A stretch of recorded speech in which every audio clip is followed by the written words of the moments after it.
Wa ibadur rahman, hamba-hamba Allah yang maha rahman yang akan kita bahas, dan Allah subhanahu wa ta'ala memberikan kepada kita sifat-sifatnya, ciri-cirinya agar kita semua menjadi ibadur rahman, hamba Allah yang maha rahman.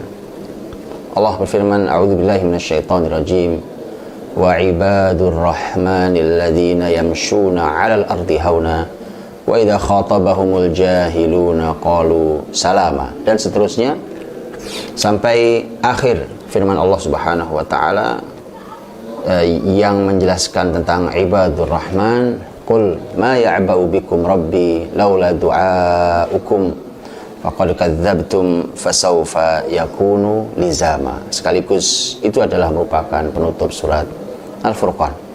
Saya sedikit rahmati Allah subhanahu wa ta'ala, di awal mari kita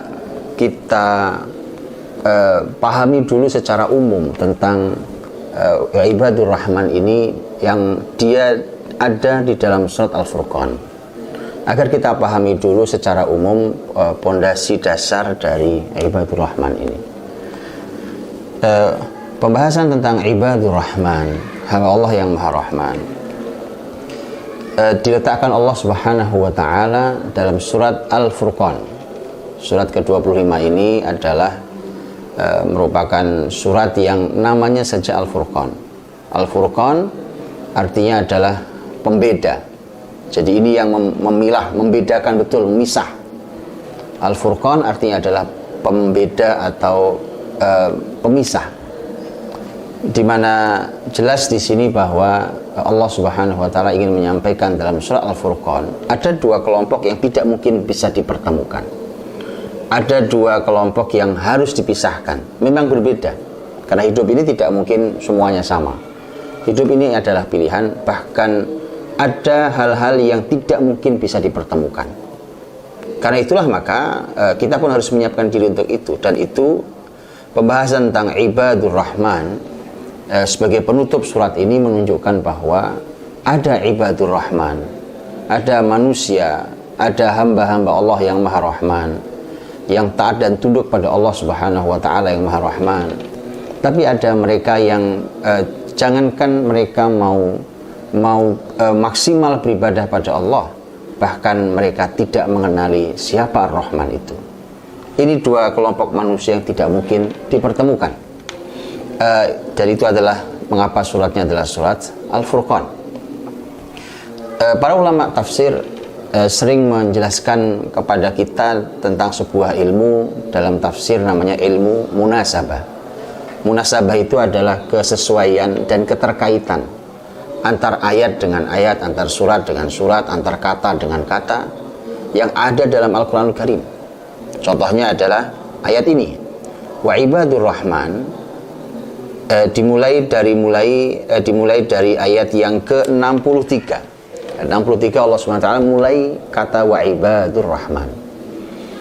Para ulama ketika membahas tentang munasabah, tentang hubungan dan keterkaitan, maka dibahasnya dicoba dilihat pada ayat-ayat sebelumnya. Apalagi di dalam kata wa ibadur rahman itu ada wa di depannya. Kata dan dalam bahasa Arab itu adalah harfu atf. Dia adalah huruf yang mengaitkan dengan sebelumnya, berarti ada hubungannya dengan sebelumnya. Yang tidak ada huruf wawunya saja, para ulama akan mencoba mencari apa hubungannya antara ayat yang sedang kita bahas ini dengan ayat sebelumnya. Itu munasabah namanya. Apalagi di sini ada huruf wawunya, yaitu dan wa ibadur rahmani, dan menunjukkan bahwa ini ada hubungan dengan kalimat-kalimat sebelumnya.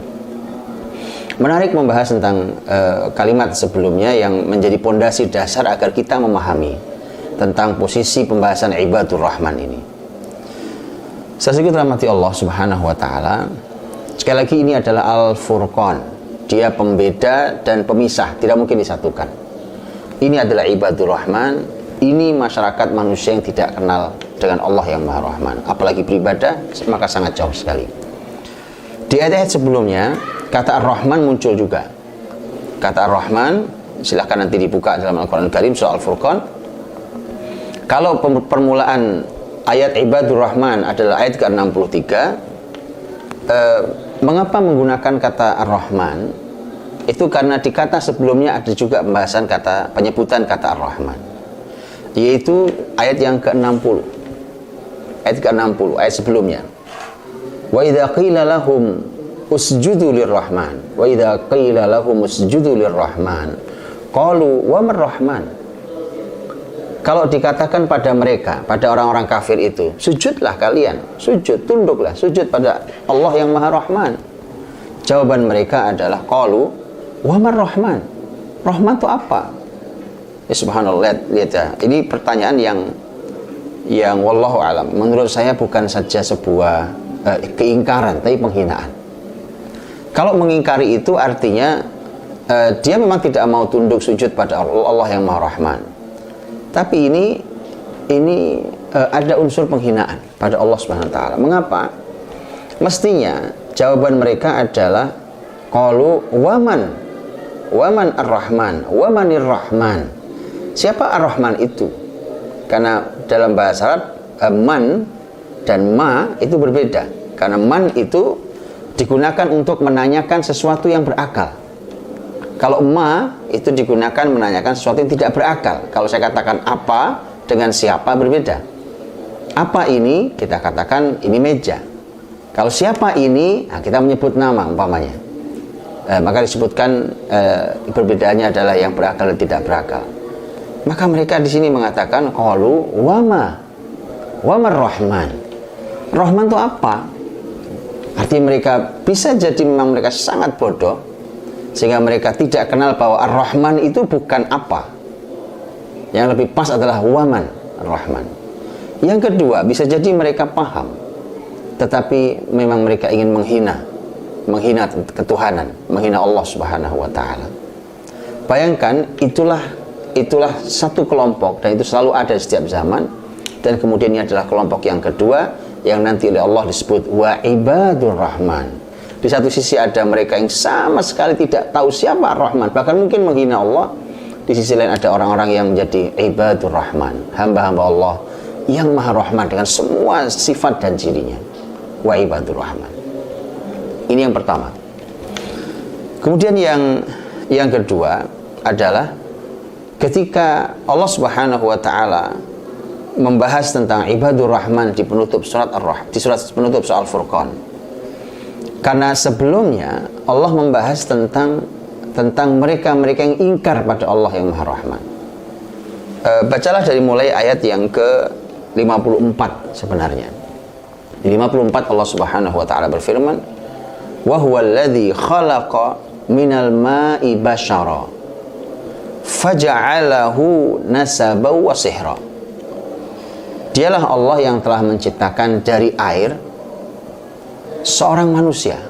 Kemudian dia Allah menjadikan manusia itu punya nasab dan sihra, punya keturunan dan musahara. Sihra itu artinya saling menikahkan sesama mereka. Wa kana rabbuka qadira, dan Rabbmu itu maha kuasa. Itu pembukanya. Jadi pembuka kalimat Allah ingin menunjukkan bahwa manusia itu bukan siapa-siapa. Manusia itu cuma makhluk yang tadinya tidak ada, bahkan kita disebut pun tidak. Mana ada nama kita? Nggak ada. Tidak ada yang mengenali kita sama sekali sebelumnya, karena memang kita tidak pernah ada sebelumnya. Itu bukti bahwa kita adalah makhluk.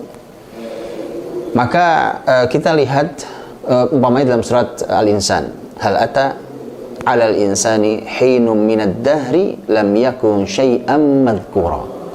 Apakah telah datang kepada manusia satu ilmu, satu berita bahwa di mana di satu masa manusia itu lam yakun syai'an madhkura, itu bahkan dia tidak pernah disebut sama sekali. Kan tidak pernah ada Budi Azhari sebelumnya. Orang juga tidak tahu siapa dia, enggak ada, memang tidak pernah ada. Sebelum diciptakan tidak pernah ada. Lam yakun syai'an madhkura. Makanya kemudian Allah ingin membuka dengan manusia itu tidak pernah ada. Jadi kalau kemudian muncul manusia-manusia yang ingkar dan lupa bahwa dia hanya makhluk, dia bukan siapa-siapa sebelumnya, maka sungguh itu merupakan sebuah kecelakaan. Sungguh itu sebuah kehinaan. Setelah itu Allah SWT menyampaikan mereka manusia yang diciptakan sedemikian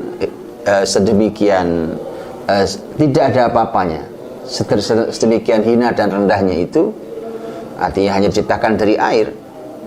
Maka ternyata setelah hidup di dunia mereka berulah, wa ya'buduna min dunillahi ma la yanfa'uhum wa la yadhurruhum. Tapi mereka kemudian malah beribadah pada selain Allah. Yang menciptakan Allah, yang memberikan semua fasilitas di dunia gratis ini Allah. Kemudian setelah itu mereka ternyata beribadah pada selain Allah, yang Tuhan selain Allah itu la yanfa'uhum, tidak memberi manfaat, dan la yadhurruhum, bahkan juga tidak bisa membahayakan, sama sekali tidak. Wa kana al-kafiru ala rabbih dhahira, dan orang kafir itu kerjasama dengan setan sebenarnya. Kemudian wa ma arsalnaka illa mubasysyiran wa nadhira, dan tidaklah kami utus kau wahai Muhammad kecuali sebagai basyira wa nadhira, pemberi kabar gembira pada orang-orang beriman dan pemberi peringatan kepada mereka-mereka yang seperti itu, orang-orang yang ingkar pada Allah. Begitu seterusnya sampai kemudian Allah menyebutkan tentang Nabi, dan setelah itu tentang dirinya, tentang Allah Subhanahu wa taala. Tentang Nabi sudah dibuka tadi. Kemudian qul ma as'alukum alaihi min ajr illa man syaa'a yattakhidha ila rabbih sabila. Katakan Muhammad, saya tidak minta kepada kalian itu upah. Jadi waktu Nabi menyampaikan itu gak ada kepentingan duniawi sama sekali. Itu Nabi. Setelah itu ayat setelahnya Allah menyampaikan tentang Allah. Terus yang mengutusmu siapa? Yang mengutusmu adalah Allah. Wa tawakkal 'alal hayyil ladzi la yamut, dan bertawakallah kepada yang maha hidup dan tidak pernah mati. Wasabbih bihamdih, dan bertasbihlah dengan memujinya. Wa kafa bihi bidzunubi ibadihi khabira, dan cukuplah dia Allah yang maha mengetahui, maha melihat terhadap semua dosa-dosa hambanya. Dan setelah itu Allah menyampaikan tentang dirinya yang maha segalanya dengan maha besar, yang manusia aslinya hanya air mani yang hina, dari immahin, air yang hina, kemudian menjadi manusia dengan capaian di bumi, yang bumi bahkan bukan debu di semesta ini. Ternyata kemudian menjadi manusia yang angkuh, ingkar, dan sombong. Maka Allah menyampaikan alladzi khalaqas samawati wal ard wa ma bainahuma fi sittati ayyam. Allah yang menciptakan langit, bumi, semua isinya dalam 6 masa. Tsumma stawa 'ala 'arsy, kemudian Allah naik ke 'arsy. Ar-Rahman fas'al bihi khabira. Nah, disinilah di ayat 59 ini Allah mulai mengenalkan dirinya. Siapa yang kalian mau sembah ini? Siapa sebenarnya? Yang mengutus Muhammad itu siapa? Ar-Rahman. Fas'al bihi khabira. Maka tanyakan pada yang ahli. Khabir itu orang yang ahli, yang pakar, yang mengerti betul. Siapa dia? Nabi Muhammad SAW, Nabi yang diutus. Tanyakan tentang Ar-Rahman kepada Khabir, kepada Muhammad. Jadi kalau Muhammad menyampaikan kepadamu tentang ketuhanan, tentang Allah, kalian disuruh beriman, itu karena Muhammad itu pakar, Khabir, pakar dan ahli, sangat paham tentang Allah Subhanahu wa ta'ala. Maka kemudian ternyata mereka wa idza qila lahum usjudu lirrahmani qalu wa marrahman. Mereka ketika diminta ayo sujud pada Allah yang Maha Rahman, mereka mengatakan Ar-Rahman itu apa? Anasjudu lima ta'muruna, apakah kami harus sujud kepada yang kamu perintahkan ini, pada Ar-Rahman ini kami suruh sujud? Wazadahum nufura, dan ternyata permintaan Allah untuk supaya mereka sujud kepada Allah itu membuat mereka semakin jauh dari Allah Subhanahu wa ta'ala. Nah, itu penjelasan tentang mengapa kemudian Ar-Rahman.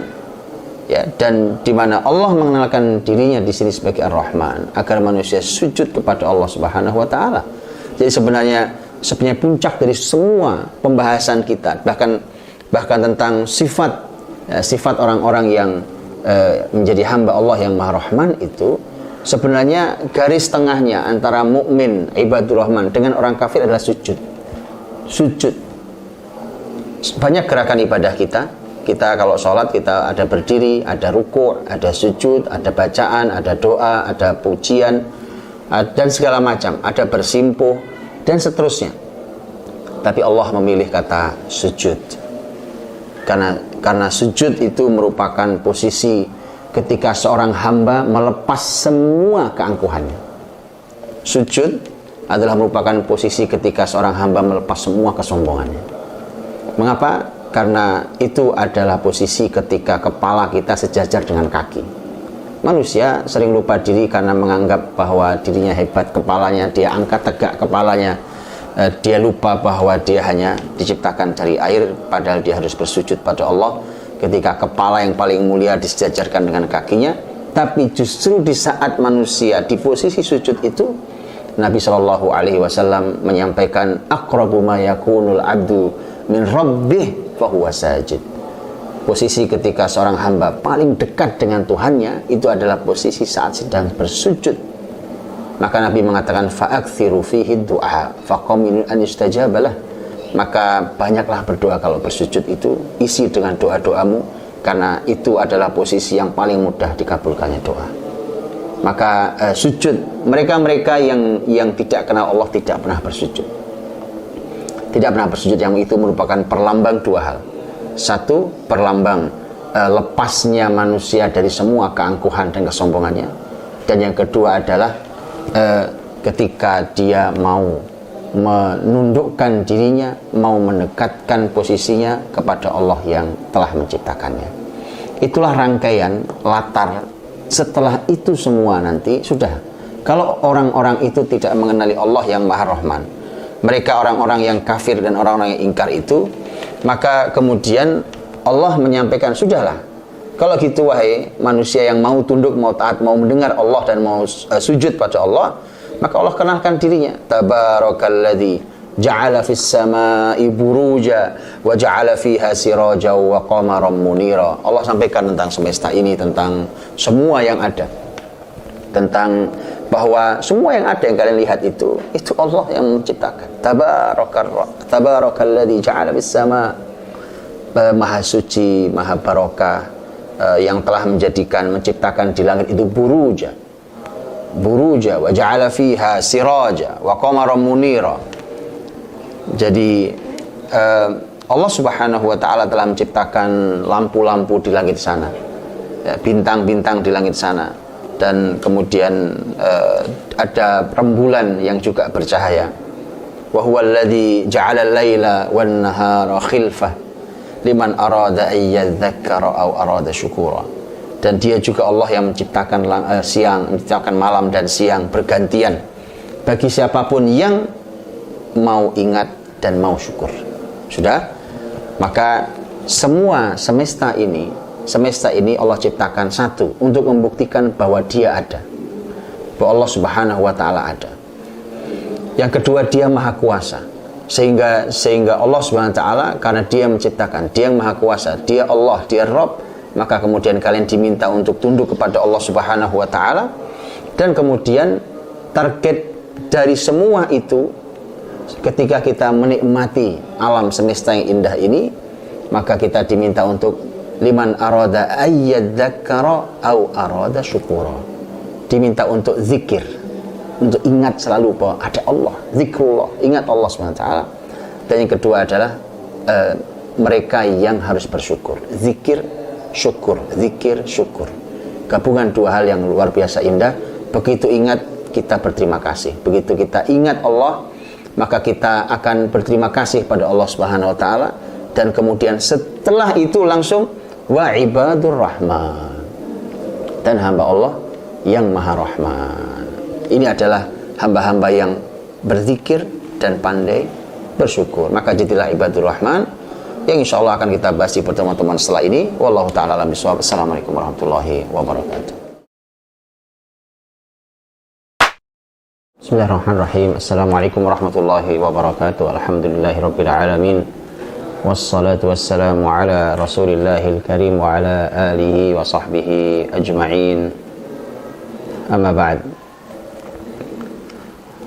Saudara-saudariku yang dirahmati Allah Subhanahu wa taala, shaimin wa shaimat, hafizakumullah jami'an. Alhamdulillah kita mendapatkan sangat banyak kemuliaan dari Allah Subhanahu wa taala dengan diberi kesempatan berupaya untuk menjadi ibadur rahman. Sudah kita bahas tentang latar ibadur rahman, bagaimana konteks ibadur rahman dalam surat Al-Furqan. Maka mari kita lihat, saya ingin menyampaikan dua hal saja dalam pembahasan kali ini. Yang pertama tentang huruf alif dalam kata wa'ibad. Wa'ibadu ada huruf alifnya. Wa'ibadur rahman. Yang kedua adalah pembahasan tentang ini masuk dalam bahasan bahasa Arab, yaitu mubtada dan khobar. Di mana mubtada, di mana khobar. Dua hal yang kelihatan sederhana, yang satu pembahasannya hanya huruf, yang satu pembahasannya salah satu kaidah dalam ilmu nahwu, grammar dalam bahasa Arab. Tapi di sinilah kita bisa melihat kemukjizatan Al-Qur'anul Karim, yang para ulama sering menyebut dengan al-i'jaz al-bayani, kemukjizatan penjelasan. Kalau orang-orang beriman itu akrab dengan Al-Quran, lisannya lisan yang terbiasa membaca, terbiasa menyampaikan Al-Quran, akalnya biasa dipakai, diputar, digunakan untuk menganalisa, mendalami, memikirkan, menyimpulkan, mentadaburi Al-Quran Karim, maka kita akan mendapatkan barokahnya kemukjizatan itu. Sehingga apa yang kita hasilkan dari pikiran kita, apa yang kita untai dalam lisan kita, maka semuanya dalam naungan kemukjizatan. Maka pasti luar biasa. Orang-orang yang mendapat naungan kemukjizatan itu kan luar biasa. Nah, kita mencoba bergaul dengan kemukjizatan itu. Mari kita lihat dua hal ini. Satu alif, tentang tema huruf alif, ada apa dengan huruf alif di situ. Dan yang kedua adalah tentang kaidah dalam tata bahasa Arab, yaitu mubtada di mana khobarnya. Mubtada di mana khobarnya. Rasulullah rahmati Allah SWT. Yang pertama adalah wa ibadur rahman. Permulaan ayat ini wa ibadur rahman. Ada banyak pembahasan sebenarnya di dalam ayat ini, dan saya hanya ingin membahas huruf alif di dalam kata ibad. Kata ibad itu sebenarnya adalah bentuk banyak, bentuk jamak atau bentuk banyak dari kata abdun. Abdun, ain, ba, dal, abdun. Yang abdun itu maknanya sebenarnya kalau dalam bahasa Arab itu hamba. Yang orang Arab pun menyebut budak, hamba sahaya. Budak itu adalah abd. Itu abdun, itu budak sebenarnya. Tapi kan tidak ada di antara kita yang menerjemahkannya Abdullah itu budaknya Allah, kan tidak pas. Tapi betul kata abd itu makna aslinya memang kata abd itu sebutan untuk budak. Dan kita tahu semua budak itu. Budak itu manusia yang tidak dianggap manusia. Manusia setengah barang. Karena dia bisa diperjualbelikan, dia dipekerjakan, ini bukan manusia yang merdeka. Dan tentu manusia ini yang paling mahal dalam hidupnya adalah kemerdekaannya. Bagaimana ketika dirampas kemerdekaannya, maka hidup jadi susah. Itulah mengapa orang-orang yang di penjara itu umpamanya adalah mereka-mereka yang diambil hal terpenting dalam hidupnya, itu kemerdekaan. Maka ketika menjadi budak, bayangkan itu melebihi dari penjara. Maka abdun itu budak. Kalau kita sebut adalah Abdullah, hamba Allah. Kalau hamba di situ maknanya adalah hamba sahaya dalam bahasa Indonesia atau budak, maka kita dengan Allah itu hubungannya berarti hubungan ketidaknyamanan. Ternyata bukan itu. Karena itulah kita bisa melihat perbedaannya antara budak yang itu adalah manusia yang hina, ya, yang hilang kemerdekaan hidupnya, dengan abdun kalau dia diikat, kalau dia disandarkan kepada Allah Subhanahu wa taala. Ini pelajaran mahal sekali. Karena bentuk banyaknya abdun disandarkan kepada Allah menjadi ibad. Harus diketahui bahwa di dalam Al-Qur'an dari kata abdun juga munculnya bukan ibad tapi abid. Abid, ain, ba, ya, dal. Nanti silakan mungkin di search dalam Al-Quran, dicari tentang abid dan ibad. Dua-duanya akar katanya sama, yaitu abdun. Para ulama menyampaikan, diantaranya dalam buku Lataif Qur'aniyah Dr. Salah Abdul Fattah Al-Khalidi, beliau menyampaikan bahwa ibad itu, ibad yang menggunakan alif itu, beliau menyebutnya dengan alif ini menjadi aliful izzah atau aliful rif'ah, alif yang menunjukkan kemuliaan dan ketinggian. Tapi dalam kata abid, abid yang itu ain ba, tapi bukan alif tapi ya, ya titiknya 2 di bawah, abid yang akar katanya juga sama abdun, beliau menyebutnya sebagai ya udzillah, ya huruf ya yang menunjukkan kehinaan. Nah, sama akarnya sama ini, akarnya sama, dari abdun menjadi ibad, abdun menjadi abid. Kenapa? Di dalam Al-Quran Al-Karim dua kata ini ada dua-duanya. Dua-duanya ada. Tapi penyebutan ibad di dalam Al-Quran jauh lebih banyak daripada abid. Karena ibad itu disebutkan sekitar 100 kali. Adapun abid disebutkan hanya 5 kali dalam Al-Quran Al-Karim. Dan ibad hampir kesemuanya maknanya adalah mukminun, orang-orang yang beriman.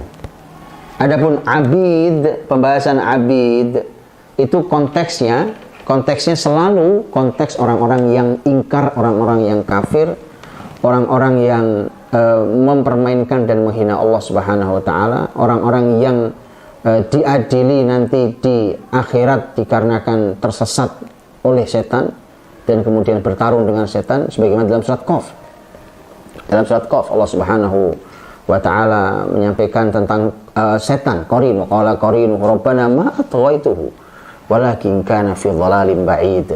Si setan qarin itu berkata, ya Allah, bukan saya yang menyesatkan dia, dia saja yang ingin sesat, dia dalam kesesatan nyata, bukan saya menyesatkan.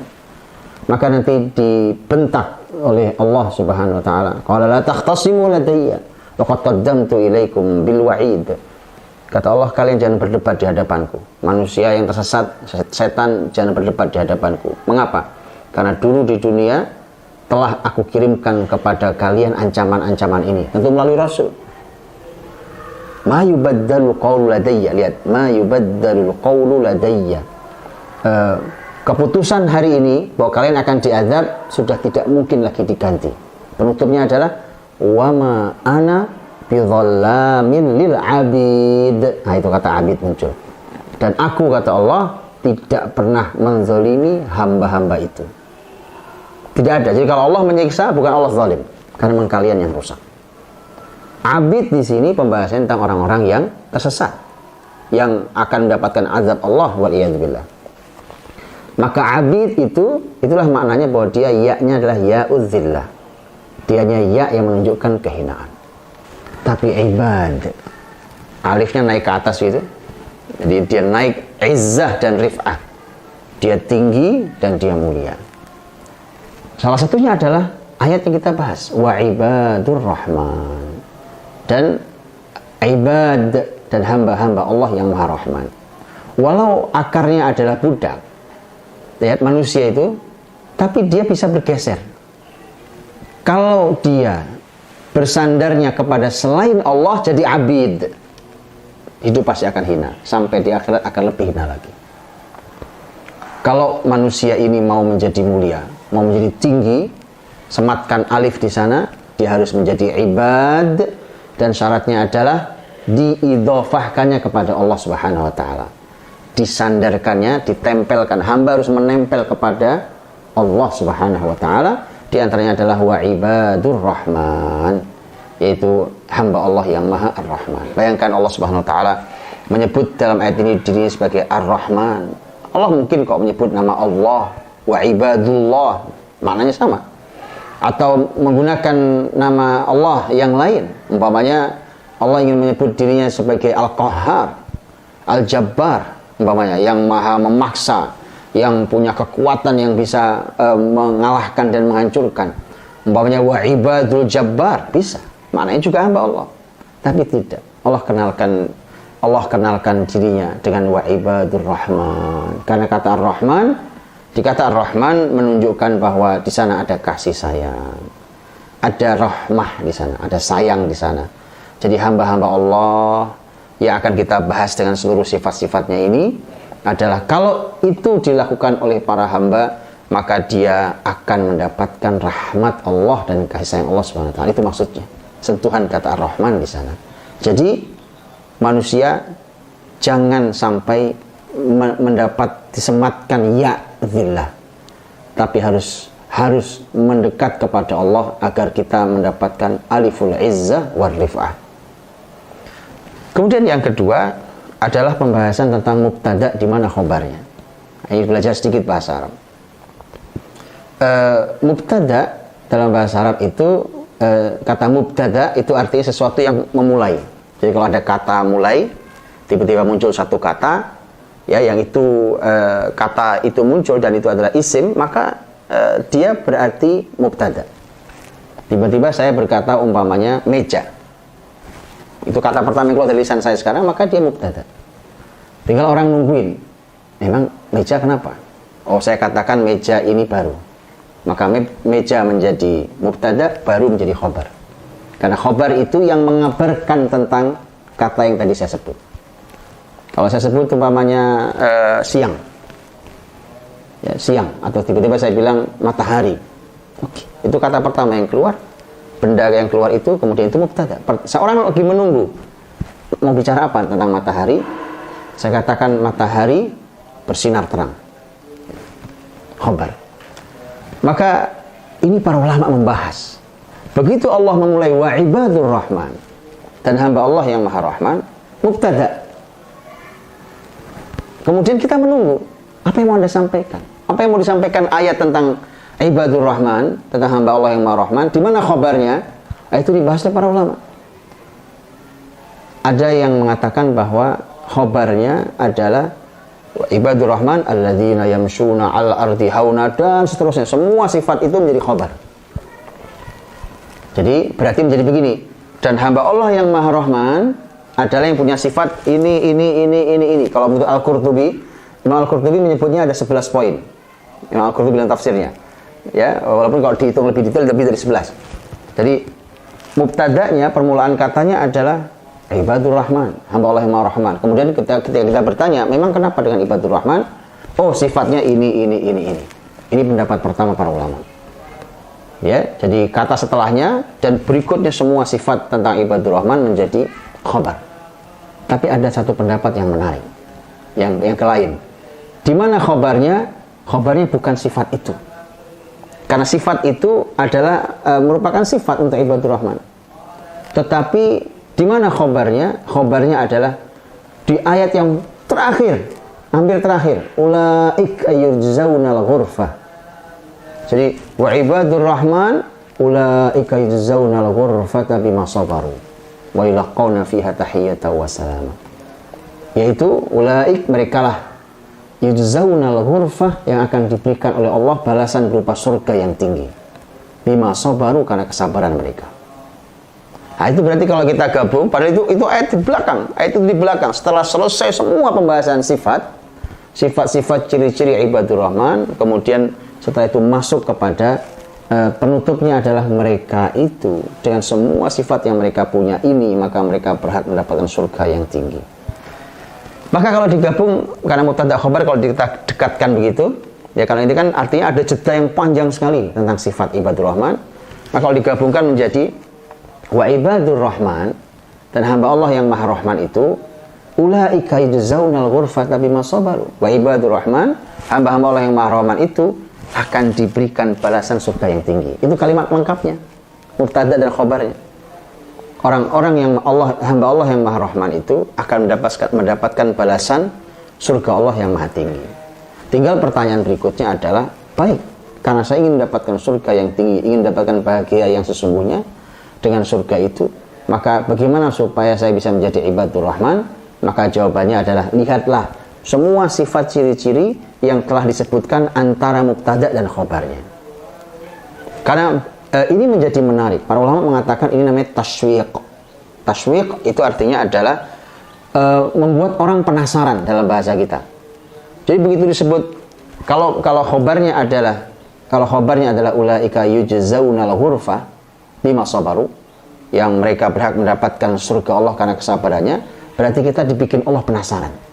Allah menyebutkan tentang ibadur rahman, hamba Allah yang maha rahman. Kemudian ciri-ciri disebutkan 1, 2, 3, 4, begitu banyak cirinya, ya ada belasan cirinya. Orang penasaran, baik, oke, baik, iya. Setiap ciri disebut kita bilang, iya, maunya apa? Setelah disebut ciri baik, maunya apa? Ternyata ujungnya sangat mengejutkan. Ujungnya adalah kemuliaan yang Allah berikan berupa surga yang tinggi bagi ibadur rahman, mereka yang memiliki semua sifat di atas tadi. Itu membuat kita kita mendapatkan semacam kejutan, hadiah dari Allah Subhanahu wa taala. Orang dengan sifat seperti itu, maka dia yang berhak mendapatkan ketinggian, kemuliaan dan kebahagiaan yang hakiki, yaitu surga Allah. Al-ghurfah adalah surga Allah yang tinggi. Ulaika yujzaunal ghurfata bima sabaru. Hari ini saya ini adalah pembukaan tentang ibadur rahman, yang setelah ini insyaallah akan disampaikan tentang apa saja sifat dan ciri-ciri dari ibadur rahman. Semoga kita semua menjadi ibadur rahman. Wallahu ta'ala alam bissawab. Assalamualaikum warahmatullahi wabarakatuh.